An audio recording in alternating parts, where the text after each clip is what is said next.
उद्धव ठाकरेंनी युतीबाबतचा सर्वात मोठा दावा केलेला आहे। मराठीच्या विषयावर एकत्र आहोत असं उद्धव ठाकरे म्हणतायत। निवडणूक जाहीर झाल्यावर चर्चा करू।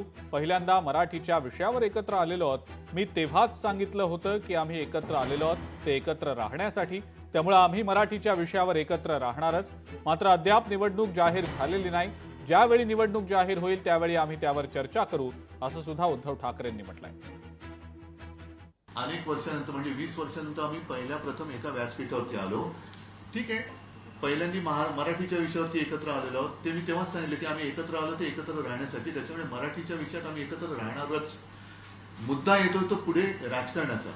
आज कोणतीही निवडणूक जाहीर झालेली नाहीये। ज्या वेळेला ती निवडणूक जाहीर होईल त्यावेळेला आम्ही चर्चा करू शकतो आणि करूही। लोकशाही मराठी ऐका, पहा, जागरूक रहा।